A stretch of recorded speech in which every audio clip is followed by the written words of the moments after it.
Hello, everybody. Everyone's starting to join.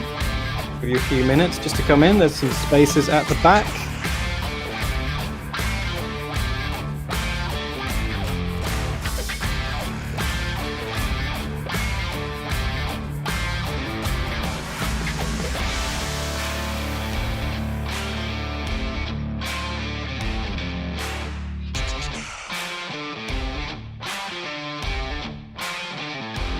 Boom. Very good. Thank you, Lucas. That was a lot more upbeat than our usual. I know, right? I was expecting some fireworks going off in the middle there. It was very, very good. Well, welcome, everyone. Hello. I still see people are arriving there. Still some spaces. Find a place. Everyone quiet. Start passing notes at the back there. Very good. Well, welcome to another online LondonFurs special. Now I keep saying that name. I'm thinking we probably should have come up with a better name of that a year ago, but hey, this is it. We are stuck with it now. We're going forwards with it. Well, yeah. Hello, everyone. It's nice to see you all. You may have noticed that I'm not Annie Boxer. Unfortunately, you have the substitute teacher tonight because Annie can't make it. I'm Tamwolf. I will be your host and guide and general dog's body for the evening. We'll just give a little bit of intro to all of our staff members first. We'll have a bit of a chat, go through and see how their weeks have been. And then we will introduce and speak to our very, very special guest this evening. He's already on the line. We can see him, but we'll talk to him in 30 minutes, or probably about 25 minutes now. That's Kyell Gold. Very excited to be speaking to Kyell this evening. Otherwise, yeah. So in other news, usually Annie does our lovely updates about what's going on. Probably not a huge amount to report, as you can probably be surprised. We are still in touch with our various venues and things and just trying to coordinate with them as to when we will be hopefully opening up again. We're obviously at the behest of the government at the moment, but also, at the behest of you guys and wanting to keep you all safe. And so that when we can meet up, we do it in the best way possible. I'm sure we all want to meet up in a way so we can all share a drink and say cheers and have nice hugs and things, rather than rolling around in hermetically sealed bubbles in a field or something, which is probably the only way we could probably meet right now. And nobody wants that. Although, while I've said that out loud, that does sound actually kind of exciting, and we probably should organize that. We also kind of want to do a boat party as well at some point this year. Hopefully, when we can all see each other again in a safe way. Let's try and see if we can make that boat party happen. May not be in the middle of summer as we usually do, but we'll have to keep an eye on that. So watch this space. We are still in contact with them, and hopefully we can organize something. So let's speak to the different members of staff. And I'm going to go first and pick on Av. There you are in my top left of my screen. So how are you, buddy? How are you doing? I'm well, thank you. I'm well, thanks. Thanks. Well, what have you been up to for the last 3 weeks? Oh, same old, really. It's just work and streaming, arting and gaming and the occasional VRing. So it's just been a rather busy few weeks, but I've obviously enjoyed the Easter bank holiday, which obviously went really quickly. I don't know how it was for you, but so for me, it's disappeared. Absolutely. And what about VR? You love your VR. What's new? What have you discovered in VR world? Talk us through some of your highlights. Oh, so I've still been exploring VR chat, and I have to say that there's always new things to find in there. And obviously, I've been spending more time playing the puzzle games, but more importantly, finding new people to hang out with. And obviously, as time's gone on, there's always new people that I bump into. And obviously, if I talk to them, we join. They tend to join our little group of people, and we play various games. And one of the common games you can find on there is a game called Murder, which is kind of similar to sounds hilarious.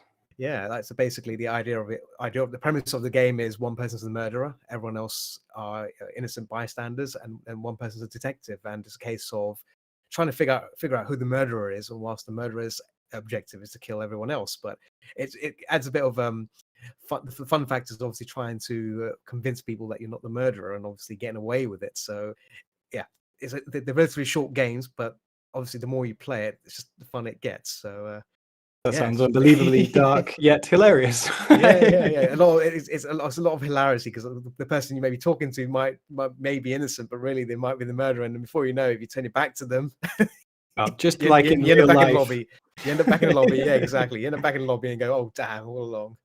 But yeah. Very good. Anything else that's caught your eye? I've seen a few pictures that you've been posting, and you've been doing some art streaming as well. How's the art streaming going? The art stream is going really well. Yeah, it's a lot of work. When people say they want to do streaming themselves, it's a lot of work. And like I've been streaming for almost 2 to 3 times a day, and sorry, 2 to 3 times a week, and that can really drain you, especially if you're working. I was going to say 2 and 3 times a day. I'm not surprised you're knackered. Yeah, coffee's the way through for that sort of things. But yeah, I've been trying to balance out between arting and gaming. So obviously more in the arting element, and yeah, I've been using those sessions to do mostly commission based stuff, and obviously Kerfuzzle's around the corner as well. So preparing for that as well. So yeah, it's a busy time at this moment, and obviously it's going to be more busy next month as well.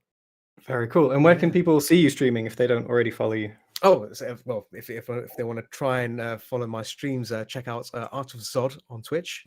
And that's where you can find me, or Art of Zod on YouTube, which I tend to stream on both platforms as we do similar to LondonFurs. So yeah. Very cool. Oh, thanks, Beth. Well, thank you. I'm sure we'll hear from you later. Otherwise, let's move on to the next person on my list that I can see, which is Blue. How are you, buddy? How are you doing? Blue on mute. There he is. Oh, we can't hear you. Check the chat. That's Blue coming in from Mars, where he's stationed. Doing some interference there. Oh, I can't hear you, Blue. We're gonna move on. Unfortunately, he's posted his response in the chat. His microphone's playing up. We can hear. Well, we'll just we'll take it that you're well. You're having a great week. You've done so many things. You've been on holidays. You've met people. We'll use our imagination. Let's move on. Latimer, you're next on my list. Oh, is that a car crash sound? No one wants to think that Blue's been in a horrific car crash. Blue's mentioned in chat. He says he's doing well. He's got his fursuit. He's very excited about that. He's been practicing music, very good, singing and coursework, of course. And he's planning to do some D&D, Shadowrun, and Paranoia campaigns. Oh, D&D sounds pretty good. Yeah, done D&D. You've got to calm down. There's too much stuff. Take a break. No more car crashes. No more car crash sounds. And get a new microphone. Oh. Yes, definitely. Yes, anyway, let's talk to Latimer. So you come off mute and then disappear again. Hi, buddy. Hello. How you doing? Am I audible? You are audible. We can hear you loud and clear. Awesome. I am not too bad. How is yourself? Yeah, I'm all right. I've just come back from a run. I'm still trying to do my Couch to 5K. I did a solid 25-minute run for the first time ever. So I'm very proud of myself. Yes. I mean, I say running. It was more sort of like plod walking. A light jog. Yeah. A sort of enthusiastic walk, I'm going to go with. But darn it, I tried. So what's new with you? Like, what have you been doing for the last few weeks? Well, since we're allowed to sort of stay within our local area, I've been able to go a little bit further with trains again.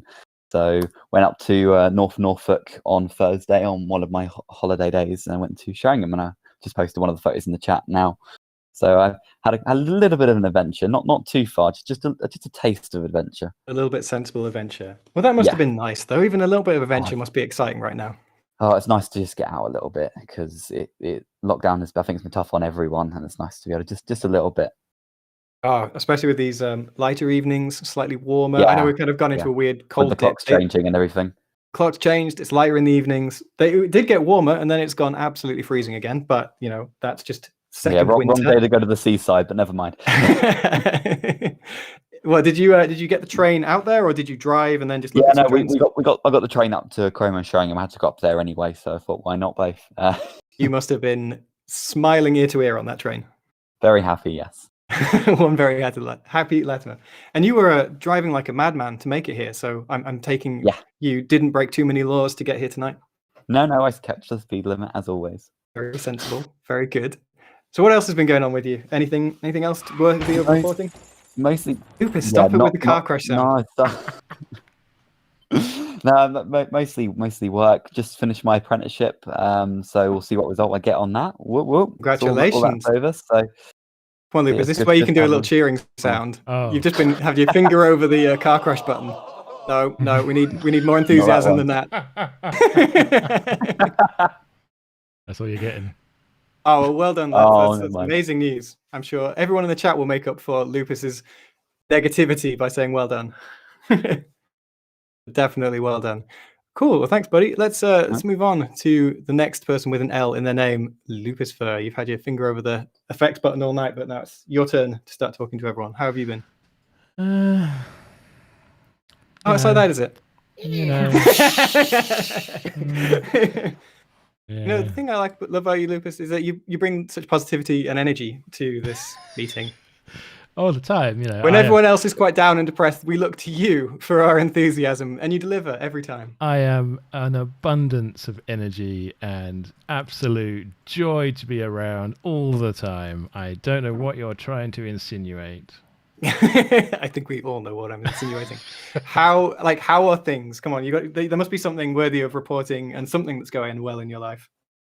Well, I made some money. That's a great. good thing. Worked a lot. You know how it is. Saying a lot. You know. Okay, that's great. It's great. You know. Are you looking forward to spending this money when you can actually spend it again? Are you going to go on any holidays when we can? Or are you just going to hoard it like a holiday? great big dragon? What? Yeah, do you remember those things? We used to holiday? get on a plane and we went somewhere warm when we saw other people. My God, this sounds weird. What you want? It's a weird concept. I don't think it'll catch on, but No. it was very popular back in the day. All right, buddy. I'll leave you to your smauging over there, and let's move on to Noah. How are you, buddy? How's it going? Not too bad, thanks. I mean, I've spent the last London meet I just got my new laptop sorted, and I've pretty much played a lot of games now, having access to Windows again. I put almost about 3.5 days worth of time into Fallout 4. That's time well spent. And yeah, I built myself a massive house just because it's not really adding much to the gameplay, but I enjoyed it. And I've released some photos for the first time since, well, in about 6 months. I have some photos to share, which I will post in the chat because I'm very happy with them. Oh, awesome. Go. So what are the rules around photography now? Are you able to start doing more shoots? Yeah, because this was shot a while ago, because when the rules changed that you can meet one person outside for recreational activities, not just exercise, that allowed for socially distant shoots, and most of my shoots at least 1 to 2 meters away anyway, so it made it was quite easy to do. Yeah, for sure. And do you have any booked in coming up? I've got the second part of that one coming out tomorrow. I will post my Instagram as well, because that's where I'll post the links to it. And then I've got one shoot booked. I've got hopefully a beach shoot booked in the late April. Got a fashion shoot later in the year, and I'm hoping to get another shoot done in the next few weeks as well. So I'm trying to make up for lost time. Yeah, absolutely. And I guess people could also reach out to you, maybe. If they're interested I mean, I'm open. I'm now I can do fursuit stuff as well again, because I mean, I was doing that before. I mean, I mostly do cosplay, but I only mostly do cosplay because it's not often that I get the chance to do fursuit shoots outside of meets, but I'm always up for doing them. They're great fun. Well, you've heard it here. Everyone who's got a fursuit and wants some nice new pictures coming out of lockdown, get in touch with Noah, because he will photograph my fursuit crap stuff out on of the Instagram. Very good. Well, there's Noah. He's available for fashion shoots, cosplay, fursuits, and tasteful nudes. And I phoned that in for you. Okay. He's never done a tasteful nude, but he's excited to do tasteful nudes. And anything that you want photographing, he will photograph for you. Food. Is there anything you won't photograph, Noah? That you can say on a PG-friendly stream? No. Well, we were pushing it with tasteful nudes, so let's probably move on. Very good. What else is going on with you? Anything worthy of reporting? I mean, I'm starting driving again. I've got my first driving lesson booked in. Very good. Although it's essentially a go-kart, because I'm learning auto now. But I realised that learning manual was too much for me at one time. There was too many new things to learn, so I've decided to do auto so I can get the maneuvers right, and then I'll go back to manual and learn the gears afterwards. That is a very good idea. I never thought of doing that, but it does make sense. You can learn the rules of the road, be confident Yeah. behind the wheel, and then introduce the complexity of the clutch, which is Exactly. Because the confusing clutch as has always well. been my nemesis. Yeah, it's very confusing when you first start. Like, It and is. you get someone saying, "Oh, you just want, listen for the bite or feel the bite," and you're like, "I don't know what that means." Yeah. I remember it means that you all need to too well. eat whilst you're driving. It's like, is it biting? Is it biting yet? Like, I don't know. I just lift No. this pedal up and then it stalls. Exactly. That is very familiar. Yep. I feel that pain. I remember it all too well. Right, that is the third outing for that, Lupus. I'm gonna veto any more. I mean, that was probably the most on brand use of it, though. That is probably the most relevant. Yeah, you Yeah. saved the best till last with that one. Mm. I mean, it is tricky though when you do go out learning to drive, because when I had a break from driving for about 2 years, actually, I thought before I get in a new car and just start driving, I kind of want to do at least one lesson just to get up to speed with someone who can just point out a few things I might be doing wrong. So I was, a pretty confident driver, but I thought it would, it'd just be a good idea, and why not? And everyone drives like an absolute bellend around you when you're a learner, and you just like it totally catches you off guard once you're a confident driver, because you're like, why is that person doing that ridiculous thing? Why are they overtaking me on a country road with a blind corner coming up? And it's just because it says learner on the back, and that's the only reason. So that is you've also got to take if that they into don't account. do that, how are you ever going to learn? Right? yeah. Once you've experienced people driving like that around you, then it's fine. Once you're actually out on the road, because people drive like normal people around you. So you do have to take that into account as well, that it does get easier once you don't have those big learner plates all over the car. That is a positive, at least. It absolutely is. Oh, good luck, Noah. Like, hopefully the driving lessons will go well, and hopefully you'll get some business in, and you'll be able to start doing some more shoots again, and then we'll probably see you inevitably at a London meet in the future, photographing away. Oh yeah, snap. Have a snap. Very good. Thanks, Noah. Well, I think that's all of our staff for this evening. It's a bit of a small crowd of us. I'm sure we could probably imagine what Annie would say. Probably talk about more Arsenal for a bit. Just up the Reds. Something. Up the Reds. Up the Reds. Go the football team. go kickball. Go on sports team. Go sports team. That would be Annie's contribution for the event. So excellent. Right. Let's we're a little bit ahead of schedule, but let's move on to our extra special, very, very special guest, someone I'm very excited about talking to. He is, look at this drum roll, very good. He's the winner of 13 Ursa Major Awards. He's published 30-ish novels, even though he himself has slightly lost track. We had to have a conversation about that beforehand. And he is single-handedly responsible for introducing into the furry vernacular the term brushing. It's Kyell Gold. Come off mute and say hello, buddy. See, he's gone. He's not here. There he is. There we go. Hey, buddy. How's it going? It's going well. Thank you so much for inviting me to your show. Thanks. Yeah, we don't know what to call it either. It's a show. It's an event. It's a thing. It's just a bunch of people coming together and having a good old chat about a great many number of things. So, Kyell, I don't. Let's start off by saying, where are you? Talk us through where we find you in the world today.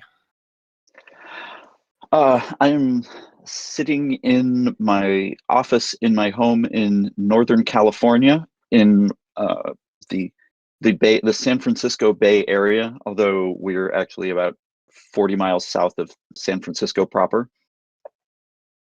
Very nice. And have you dressed for the occasion today? Are you wearing a suit and tie? I hope. Formal event.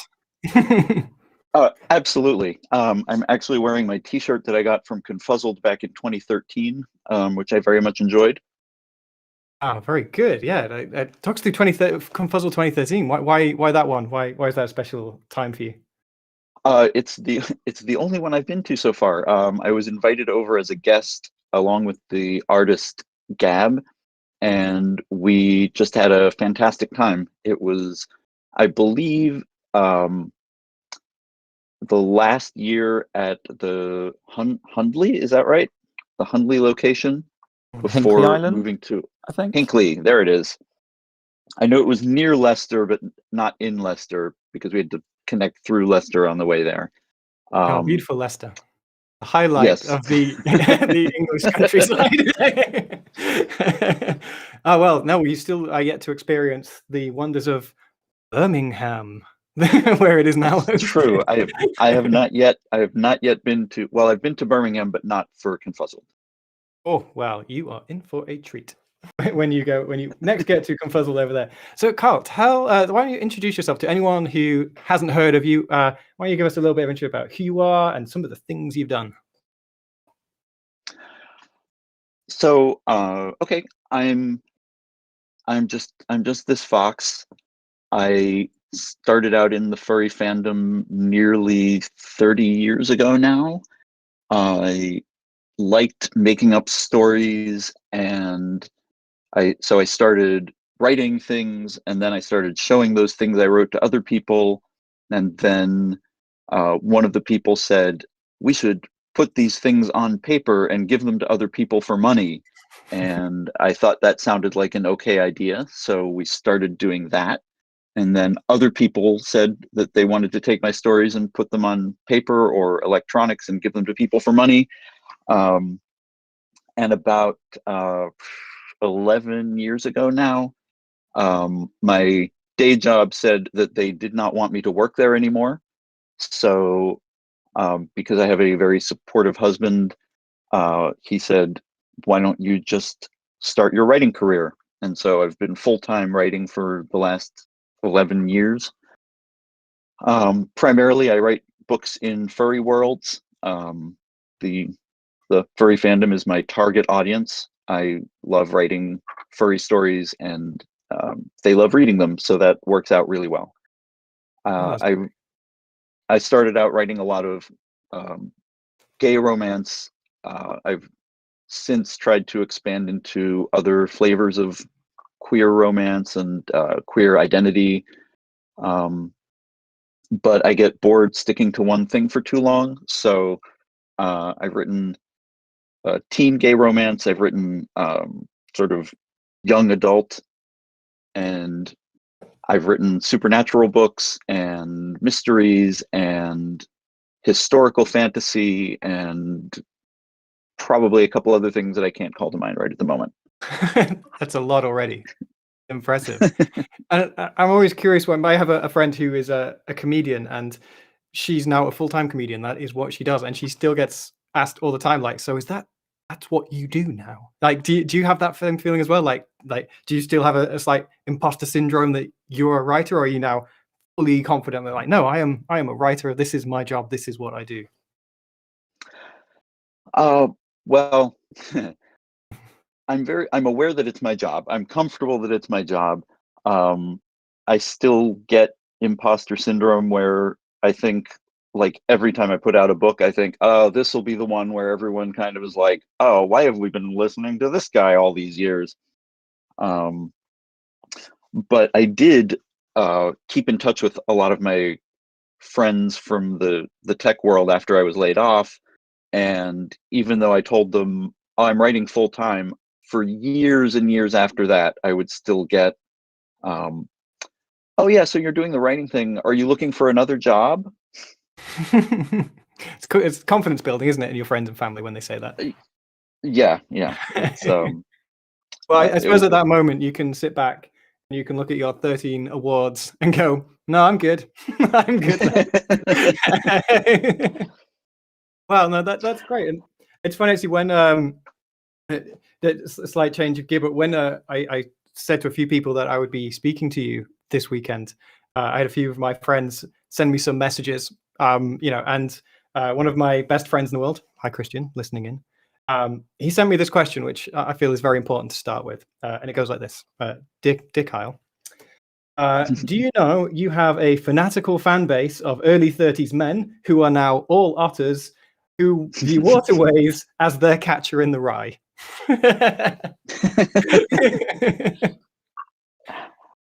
I have to say that I love that question. I am perhaps not as aware of the specificity of the fan base, but I am certainly aware that there is a large fan following for Waterways that persists to this day. I also have to admit that I have not read The Catcher in the Rye, so I will take that one as a compliment and not try to put any other layers on it. It's a good compliment. Yes. They teach in school, don't they, in America? I don't think they teach it over here, but I think it is on some curriculums in America. It is. I managed to avoid it through my high school curriculum. We read The Scarlet Letter instead. Oh, that's very cool. Because then you get to pretend to be in like Easy A. Yep. And yeah, I was just trying to think of how I would feel if somebody said they viewed Waterways as their Scarlet Letter, and I don't know how I would feel about that. So that would be very different. I'll just let that go. But yes, I had to put a specific question in my FAQ about whether there would ever be a sequel to Waterways, because I got that question so often. When we put out the 10th anniversary edition of Waterways, I included a kind of follow-up short story and then a note after that saying, I do not have another story in mind for these characters. I'm sorry, maybe in another 10 years. Their story is done, people. Take that in. But it's always very flattering, you know, when people say, I love these characters so much, I want you to write more of them, even when in my mind, like, they've been through their story and the story is done. If I were to create more story, it would mean I would have to put them through more hardships and stuff, and I don't really want to do that at this point. But who knows? Maybe in the future. Oh, those poor boys have been through enough. Leave them to their happy life. Exactly. Now, did you think for a sec, like when you were writing it, like, oh God, in 10 years' time, I would still be being asked questions about this, and I would have people coming up to me and asking questions? Or do you have that sense, like when you were writing it? Does it feel like, oh, this is going to be one for the ages? or what? Maybe not at the time. One of the things about being any sort of creative person, and I've talked to, you know, artists and musicians and other writers, and is that you might think that you know what work is going to really latch on and become popular with people, but you really don't. I remember, this is a story from like 15 years ago. An artist was lamenting. She said, I spent like a week working on this one picture and put it in the art show, and it got like 2 bids. And I threw together this quickie painting in like half an hour, and it went to auction and sold for like 5 times my opening price. So the point where I am now is I always hope that the books will reach the audience that they want, but I want to make sure that they're something that 10 years from now, I'll be happy looking back on, and I'll be proud that I wrote. And, you know, sometimes you write things that you think are going to be great, and people don't really latch onto them. And sometimes you think, well, I could have done better with this one, but I can't think of what else to do with it, so I'll just put it out there. And people love it. And, you know, you can't control that. You just have to accept it. Yeah, for sure. I mean, it's certainly affected a lot of people. Like, a lot of different people have mentioned it over the years to me. I have one friend that you can't say the word brushing near him without him triggered, and he starts getting all nostalgic and good. Like, I can't talk about it. Like, it's still too raw. So yeah, that is quite the legacy you have done there. And that's really cool. That's to be able to affect people's thinking and vocabulary and lives in that way is one of the really great things about being a writer and telling stories like that. And I want the stories to have a positive message, and so to have them go out in the world and have people take them in a positive way and have them have that effect on their lives is really cool. It's really I'm always glad to hear about it.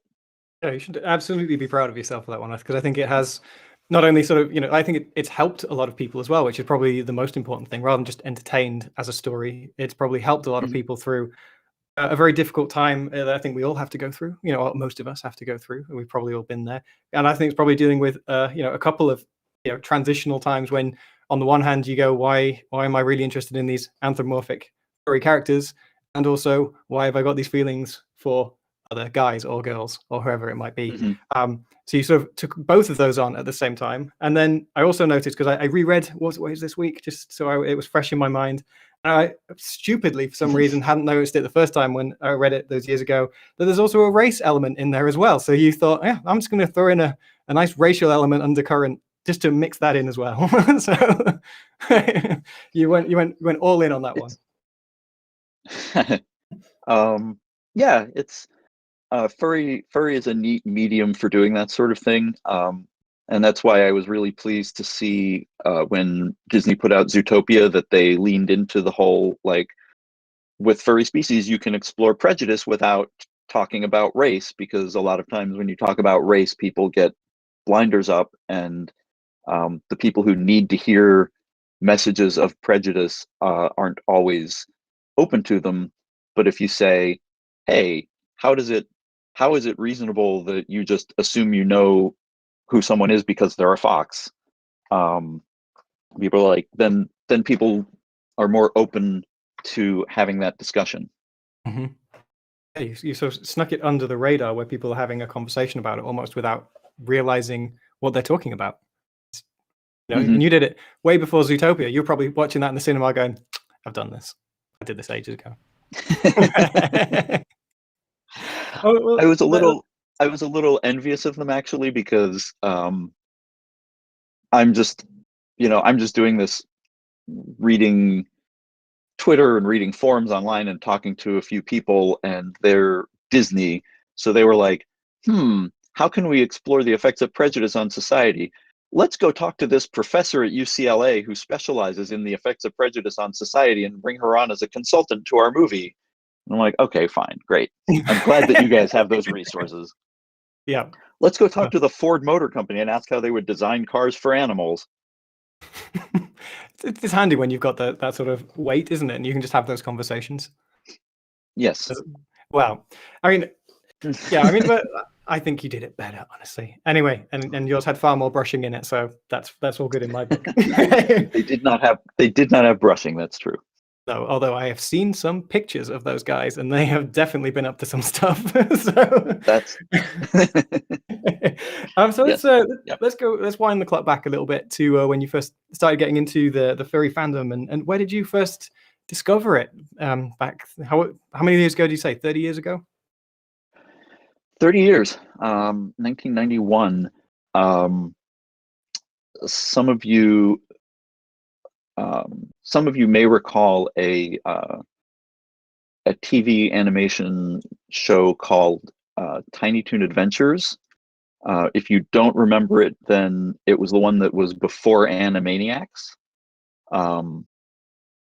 And I cannot for the life of me remember why I started watching that show.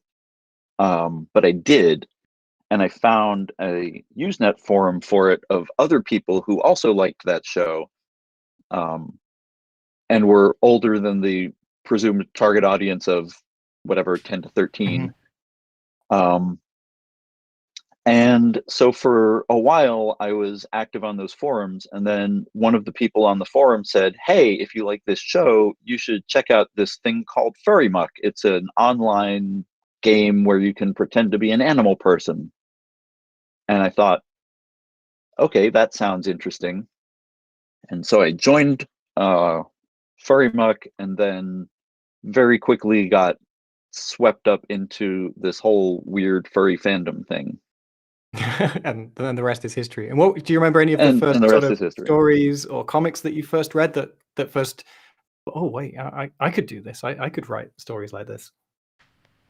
Well, I mean, from an early age, I loved Disney's Robin Hood, so the seeds were already there.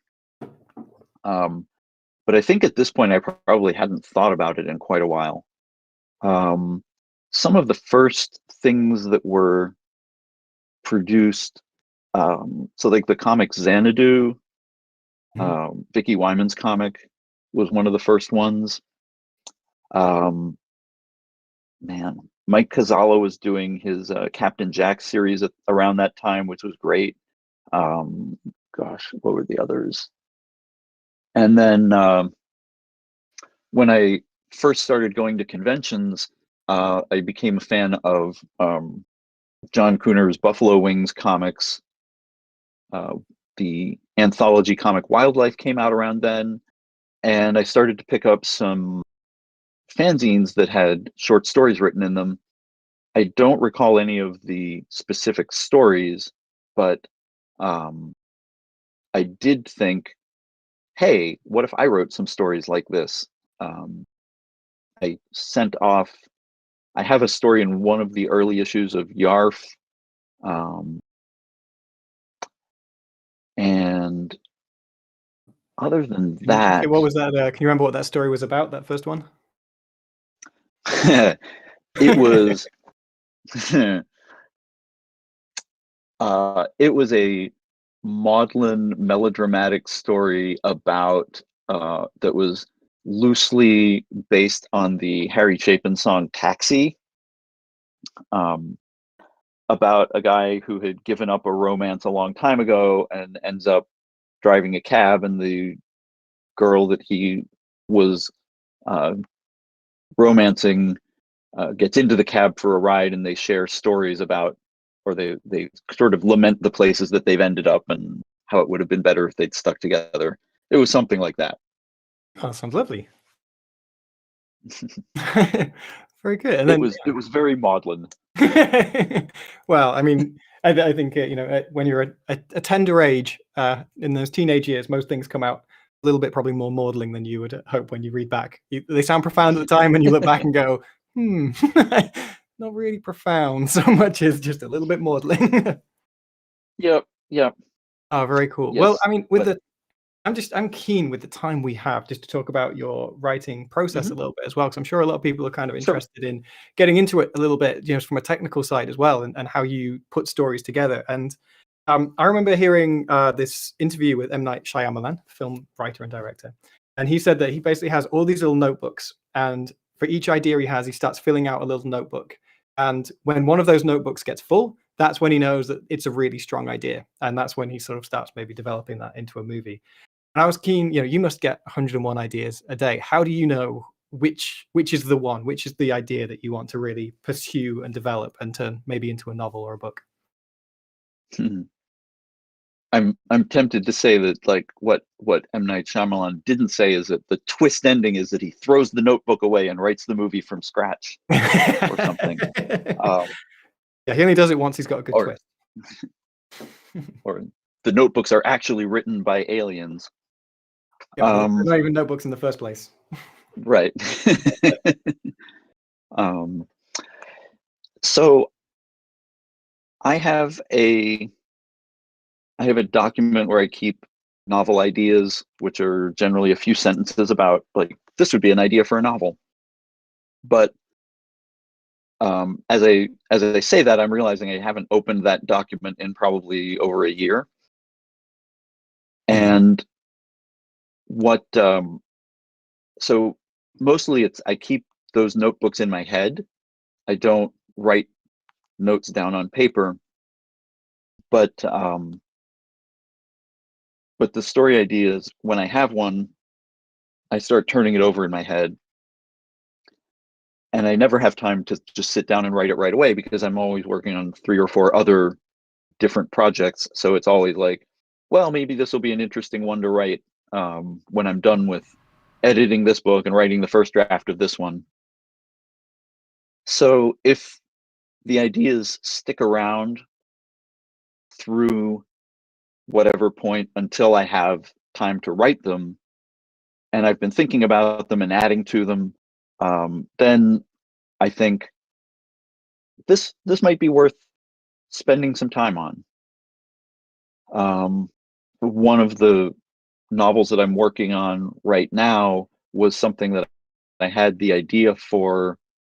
It's one of the oldest ones in that document. It's maybe 8 to 10 years ago. Mhm. And I'd written like a first scene from it. And then just other things kept coming up. I had series. I had to finish this next book in the series. These other ideas were more interesting, but I never forgot that idea. And I would always turn it around in my head, and in my spare time would be like, someday I'm going to get to write this book. And then like a year and a half ago, I said, I do have time on my schedule and I do really want to write this. And so I took the idea to a writing group and I like kicked around some thoughts for it and then started going with it. And I'm really excited about how it's going. Oh, nice. I mean, is that when you kind of know you've got a good one? Is when you keep coming back to it, like your brain naturally, while you're laying in bed staring at the ceiling at night, your brain snaps to it, or it comes to you while you're having a shower. Is that when you're like, this one keeps coming back? Is that how you know? Yep. Yeah, exactly. Some of the ones, because I've been writing a series for literally the last 15 years. I've been writing one series or another. The Argaea series, the Out of Position series, the Dangerous Spirits, Love Match, and then the Collations one just finished up in January. And so this is the first time in 15 years that I have not had a quote unquote next book to write. Mm-hmm. And so I've been going back to some of those ideas that have stuck around, and I'm actually getting to write them. And so that's pretty exciting. Oh, nice. I'm keen as well to understand, like, once you've sort of started writing and you're in that process, do you usually see it through to the end, or do you have a equivalent of a desk drawer full of half finished like books where you kind of just got to the middle and you just lost the enthusiasm for it, or do you tend to, once you're in it, you'll see it through? I don't have many unfinished novel length projects. I have 2 that predate any of my other novels. They were kind of like feeling my way towards how do I actually do this? And I wrote about half of it and then lost the thread and had another idea and then didn't go back to it. These days, if I start a novel, I generally am confident enough that I want to get to the end of it and I finish it. I do have a bunch of short stories that were interesting ideas, and I thought I'll just start writing them. And then I got a couple pages into it, and then I was like, I don't know what I'm doing with this now. So I was going to ask about that as well, because I heard that Lee Child, who does the Jack Reacher novels, writes that way. Like, he writes a whole novel without any planning, anything. He just sits down and starts writing, and the whole novel just comes out of his head as he goes, which baffles me. I don't know how you could possibly do that. How do you do? I mean, so, and I was curious to know, like, what planning do you do before you start writing? Is there a process that you go through until you're like, I've got all my pieces in place now? What do you do before you start actually sitting down and writing? I have a friend who writes like that too, and she not only just sits down and writes the book, but then when she's done with it, she's like, and now it's done. I don't need to revise it. She does not believe in revision either. And she's successful. And some people can just do that. Some people can hold a story in their heads. They've read enough and studied enough that they know what the shape of a novel is. And when you're in it, you can kind of see like, I know this happens now, and I know this happens now, and I have to set this up so that it can happen later. And I get some of that, but it often feels to me like I'm trying to wander around a room without my prescription glasses. So like I can see big shapes of things, but everything's sort of fuzzy. And I'm like, I generally think I want to go in this direction now. Let's feel around for what's over here. Are you like me in that you always get to that point and you start thinking, oh, how did that play out? Or what did I do before? And how does this work? Are you like that? Yeah, to some extent. These days, as I've written more, I've leaned more and more into the planning beforehand.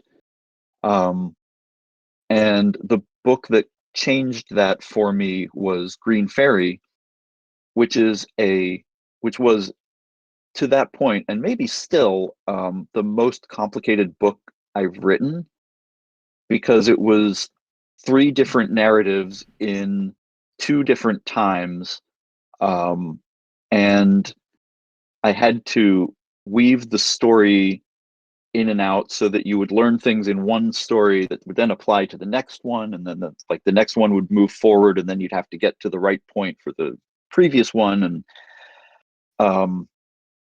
and so I did a lot of work planning that out because it was such a complicated book. And I found out that when I spend some extra time planning out the book beforehand, I spend a lot less time editing and revising it after it's done. And then I thought, maybe I can do this with some of my other books.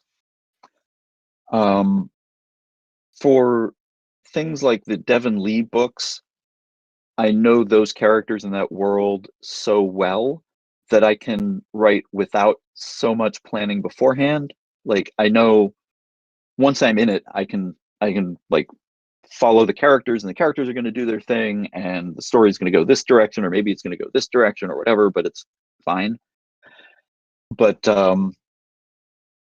as I'm working on something new or something that I'm not as familiar with, I do find that doing a lot of planning beforehand reassures me that the book has a point and that I know how to get to that point, even if once I've done my outline, I'll get about a third of the way in and realize I'm completely off script. But that's fine. And what does that planning look like? Is it a Word document? Is it a Post-it note wall? What does planning look like for you? It depends. So one of the workshops that I've been to where we learned about novel structure does have a kind of Post-it wall where it's based sort of on like the 3-act structure, which novels can sort of loosely follow, and you use Post-its to kind of say where things happen, and then you can move them around, and you're looking for this arc, and then you can see the whole shape of it very easily. I've also used Scrivener because they have a very good corkboard Fantastic mode tool. where you can Yep. where you can just put like, this scene, this happens, this scene, this happens, this scene, this happens, and then you can put those down as the summaries, and then when you actually go to write the scenes, you have the little thing up top that says, this is what's supposed to happen here, and you're like, oh, cool, now I have to write that. Scrivener is good for outlining in that way.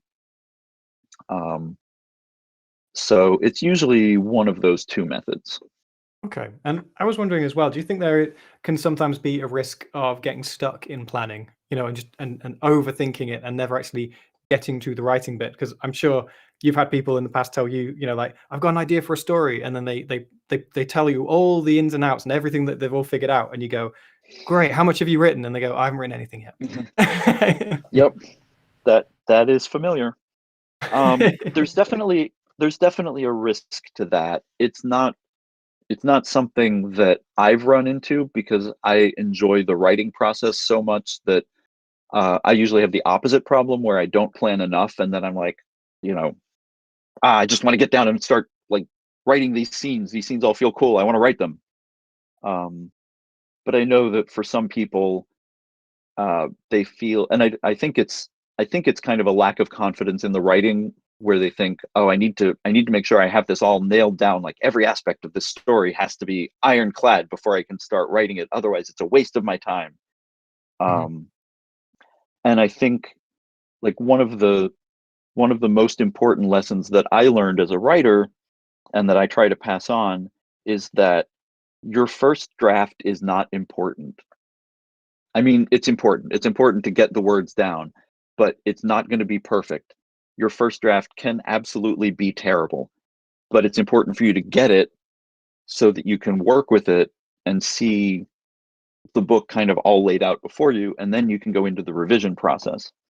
But a lot of people put pressure on that first draft, and you should absolutely just like lose that pressure if you can. Just say, I'm writing this out.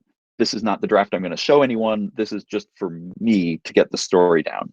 And Yeah, and there must be an hopefully amount that of helps. satisfaction in completing something as well, of going, that is it, it's rubbish and it's trash and needs work, but it's done. Like that But is it's essentially done. it. Yep, exactly. Oh, that's interesting. Unless you're the, I was reading the other day that the guy who wrote and directed 3 Billboards Outside Ebbing, Missouri, Martin McDonough, he Mhm. wrote that in one go, and he didn't change a word. So there are weirdos out there in the world who can do it all in one go, but unfortunately, there is probably not that many of us who could do that. One of the things but I was Oh no, super I was just keen going as to well. say. Oh no, you go. There's all Sorry, I was going to say there's all different kinds of writers, and the caveat to all of this writing advice is the best piece of writing advice is whatever gets a story written. And so if you try a thing and it doesn't work for you, that doesn't mean that you're not a writer. It just means that you're not that kind of writer. And so find out the kind of writer you are, use that process.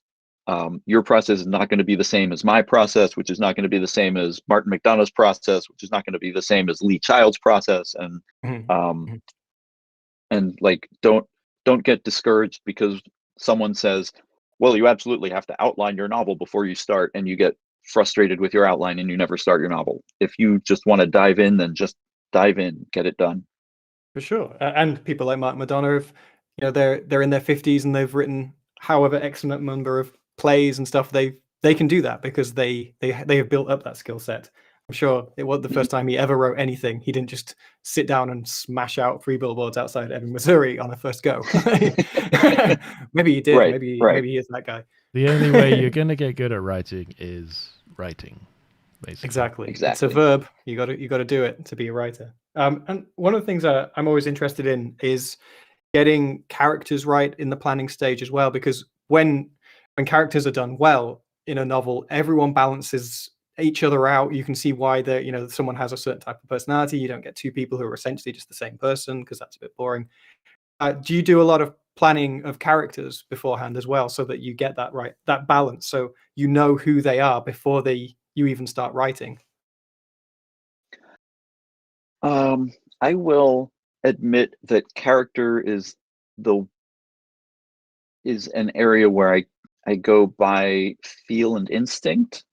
It is, the characters are the focus of the book, and I rarely consciously think, oh, I need this character to be like this in order to balance out the this other character who's like this. But as I'm writing or as I'm planning, they naturally sort of fit into their roles, and it feels wrong if the character isn't doing their job properly. It feels wrong to me. In I think kind of the same way that if I'm looking at a word and it's misspelled, it feels wrong to me before I can actually locate the actual misspelling of the word. I don't know if that makes sense or if other people get that, but like if I'm looking at things and I'm like, oh, that word doesn't look right, and then I have to examine it and go, oh, right, someone's put 2 R's in it. It's kind of like that. It's kind of like this is the way the story feels like it has to go. Like, this character has to learn these lessons. This person is going to help them. This person is going to hinder them. This person is going to be the example of what they shouldn't do. This person is going to do these things. And it feels, when it works, it feels right. And I don't have, like, I know people have done like character maps and do character questionnaires and like, characters have these traits and here's traits to pick from for your characters. And I tried some of those workshops early on, and they felt unnecessary for my process. And so I generally just kind of go by instinct on them. I was going to say as well, like, I'm sure you've encountered this before as well, when you read a story, a furry story, and you go, this is great, but this doesn't need to necessarily to be a furry story. You know, they don't need to be animals for this story to work. But I know a lot of the time in your world, like your work, you lean into the species and the traits and the world that they live in and the differences between one species and another. Like, how important is it for you to match up that species with that character? That's another thing that they kind of go hand in hand. Like sometimes I'll just decide I want a squirrel to be in this story, and then like, oh well, this character is a squirrel, therefore they're kind of like this, but maybe they're expected to be like that and they're actually not. Um, and that gives me kind of a base to build the character. There's other times where I just think, well, this character's definitely a wolf and they have to be a wolf, and I don't know why, but that's what they are. Mhm. I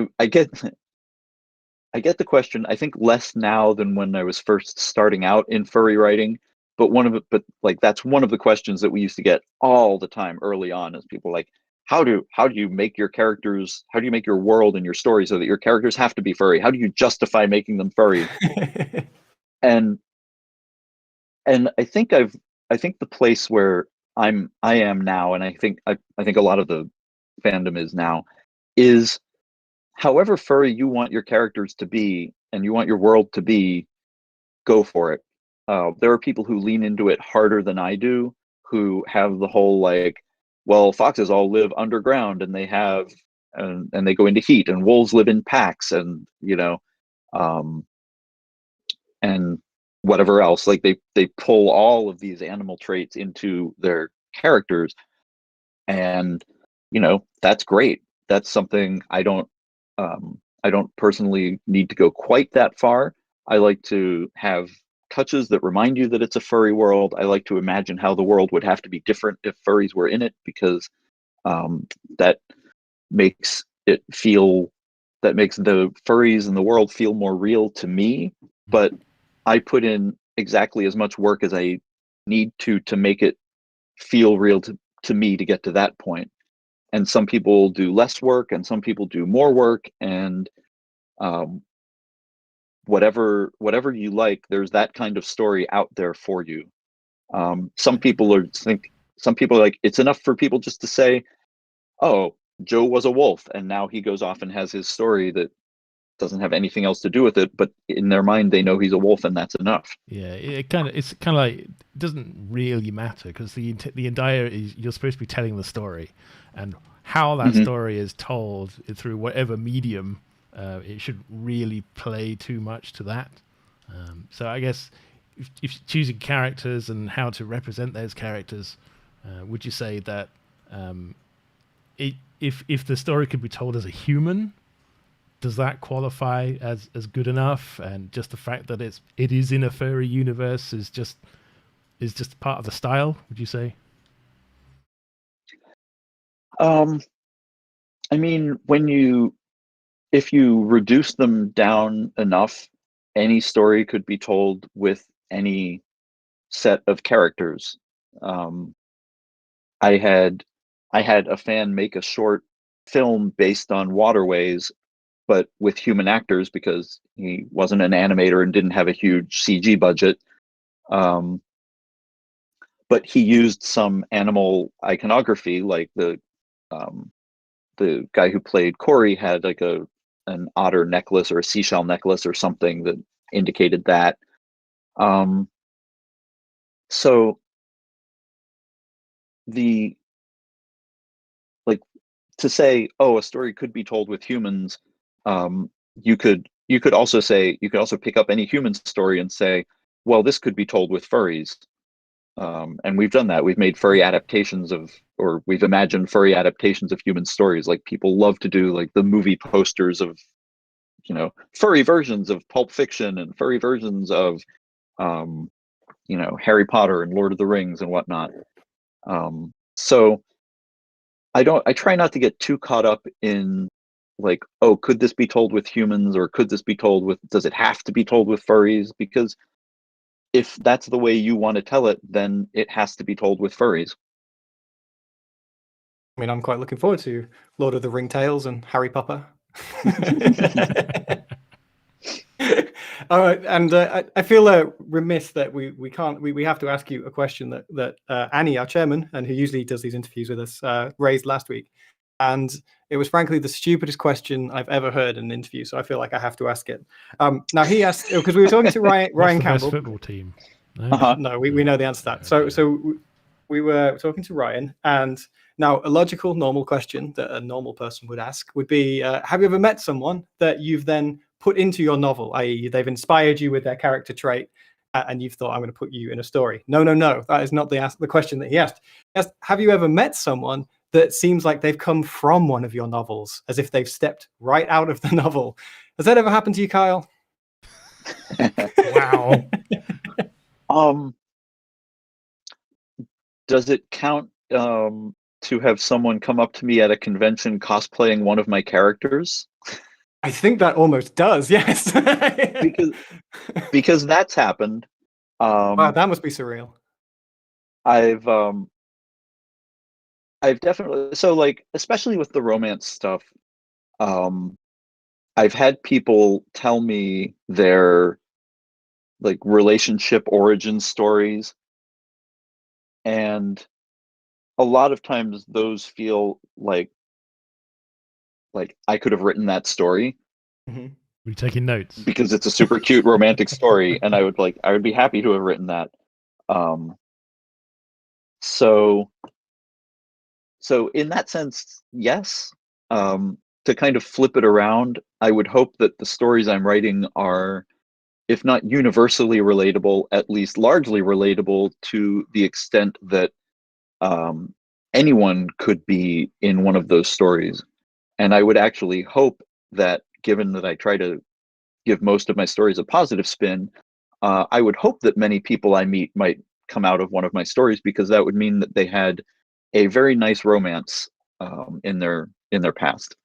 Indeed. That was a brilliant answer to a ridiculous question, Kyell. Thank you for that. Somewhere out there, Annie is cheering because we managed to get that question in for a second time. And I know we're a little bit short on time, but I'm really keen to talk to you as well about ending books as well. Like, I don't know if you're a fan of Patrick Rothfuss, who wrote The Name of the Wind, but I've been waiting for about 15 years, I think it is, for the sequel to one of his books, and he just keeps tinkering on it. And by his own admission, he keeps saying, like, the book at the moment is pretty much there, but I've just taken the gearbox out and I've completely dismantled it. So it's not going to work, like for a while until I fix this gearbox, and then who knows what other problems I might have after that. Like for you, like, how do you know when a story is finished?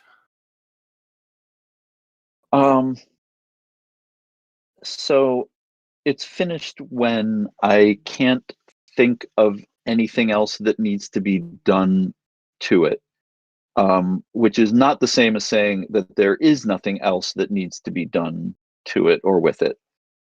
But there's kind of a like diminishing returns in the edits, where I'll go through after the first draft, I'll go through and I'll like sometimes just say, oh, these 3 chapters don't need to be there, or I could compress them down to like a page or 2. And then this feels flimsy, I think I need to write another scene to support it, or this feels unnecessary, I think I can take it out, but then if I take it out, then I have to do this surgery over here because this thing depends on that, and kind of move things around. I send it around to, I have a couple writing groups who are extremely helpful in telling me things that need to be done with stories. And once they've looked at it and I go through and I've incorporated their changes, at that point, I usually feel like there's not a whole lot more I can do with it. And I know that if I go through the book, I will find a sentence that needs to be tweaked, or I'll find like a little thing that I want to add. It's almost always the case that like the week after I send the book to the publisher, I think, oh, I should have done this thing. but that's always kind of it's just a little minor tweak, like, oh, it would have been neater if I'd had them say this instead of that. But whatever, it's fine. The book's fine. Mm-hmm. So, so generally, there, if I send it to other people, I trust their opinions. Ryan is often one of those people, and is very good at saying, I think the book needs this, I think the book needs that, and then I go through the book, I decide what it does or doesn't need, I make some more changes, and then I say, I want people to read it, so kick it out the door, start on the next one. Mm-hmm. Yeah, there's got to be a point when you just want to get it out the door, don't you? I suppose, and just get some feedback on it and share this thing that you've been incubating for however many months or years you've been working on it. And I was keen as well to talk to you just about when I used to write stories in my youth, I was terrible at endings. I really sucked at them. I know Stephen King, he says that he sucks at endings as well. Like, you get into this weird gap of, it feels like you've wrapped it up too quickly, or you get into a weird Lord of the Rings situation where you have like 17 endings. Like how important, or like how hard is it to write a good ending for you? It's hard. Like the beginning and the ending of the story are I was going to say they're the hardest parts, but then the middle is also the hardest part. So that sweet spot is like, once you're halfway through the first chapter into like the third chapter, those are the easy parts. Then you start wondering, where's this story going? And then you get to the middle and you're like, this is boring. No one's ever going to want to read it. Endings are really important to me, and I spend a lot of time working on them. There was a point, I don't know if I could do it anymore, but there was a point where I could probably rattle off to you the closing sentences of most of the books that I'd written, because I spent so much time making sure that the closing sentences were right.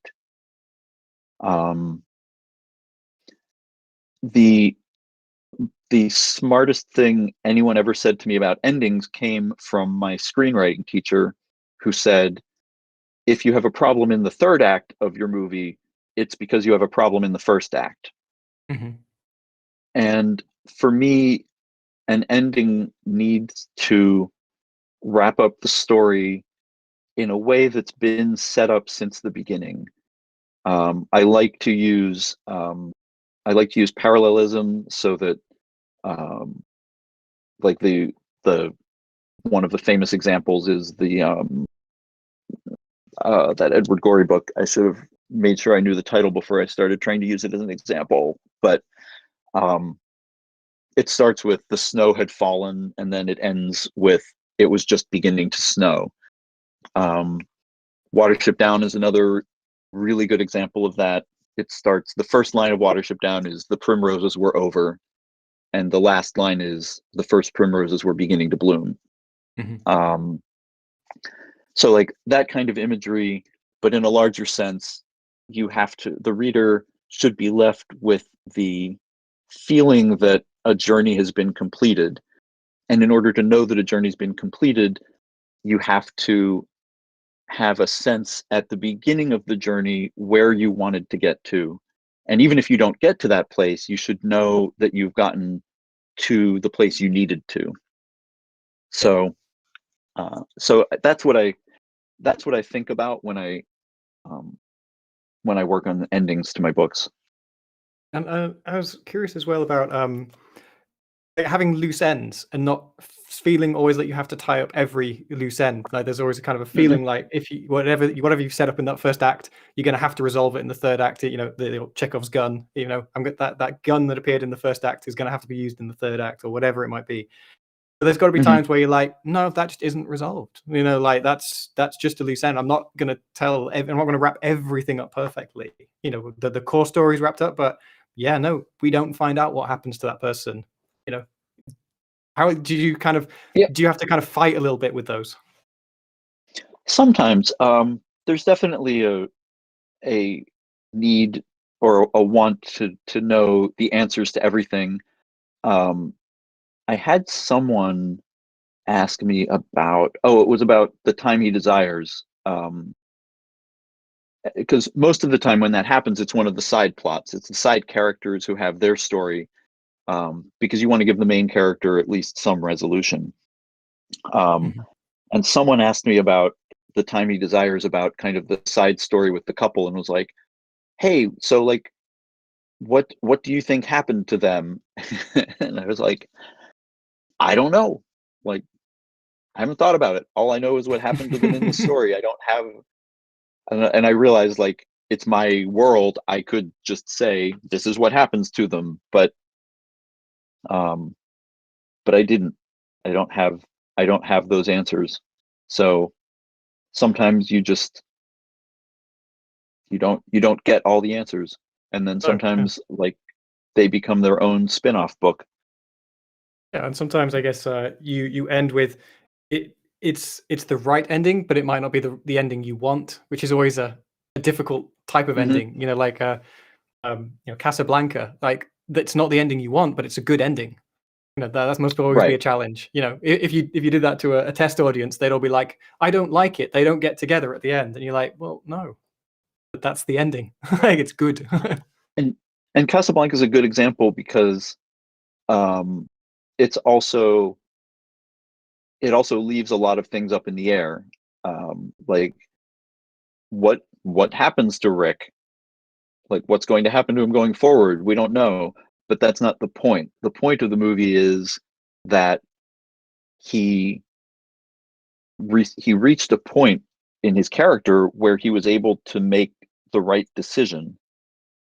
And so going forward, like whatever happens to him going forward isn't part of the point of the story. The point of the story was for him to be able to let go.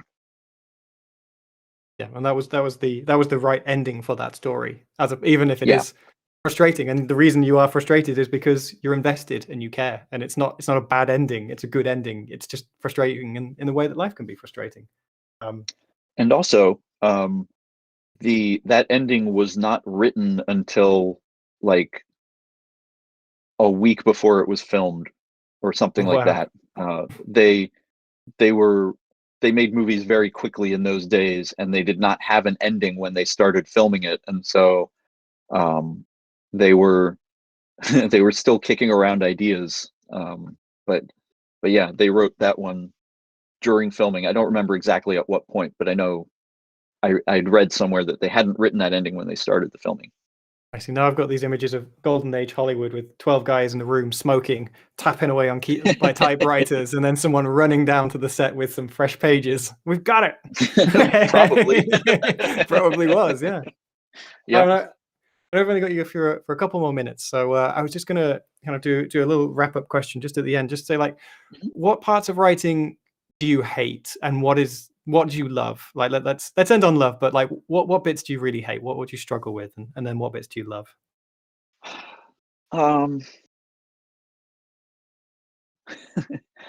I hate the fact that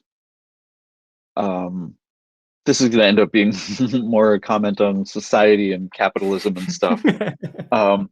I hate the fact that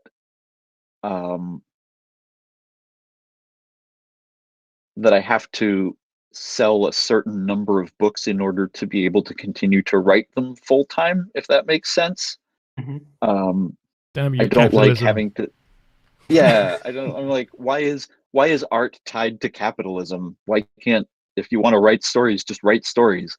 But as far as the writing process, I really enjoy all of it. It's just sort of the like, and I kind of enjoy the business end of it too. It's just the uncertainty of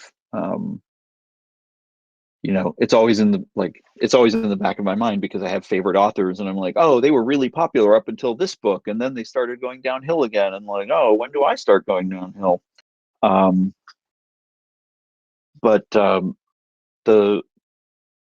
parts that I love about it are so much more, just like, I love creating the stories. I love crafting sentences. Like when I come up with a cool sentence or a cool line of dialogue or something good, it just like, makes my tail wag so much. I love holding the finished books, and I love showing them to people. I love when people have read the stories and come back and tell me that they liked them, or tell me how they were affected by it, because it brings me back to being a kid and reading these books and just being captivated by these worlds, and to the point where like I had friends and we would all read the same books, and then we would talk about the worlds, and we would talk about how we would be in those worlds, and we would like cast movies of those books with people that we knew, and we just wanted to live there. And that I can give that to other people is just like the best feeling. It's like when you grow up and have kids and you give the kids Christmas and you see the wonder that they're experiencing, and you kind of get that feeling all over again. So most of the parts of writing are things that I love.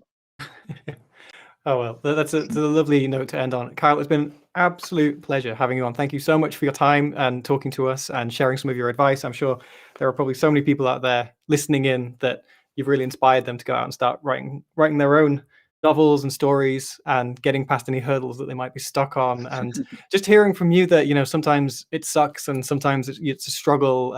I think even hearing that is often really encouraging. No one wants to hear that everyone has it easy and it's perfect for you and you can just type out a story off the top of your head. It's hard. It's hard work, yeah.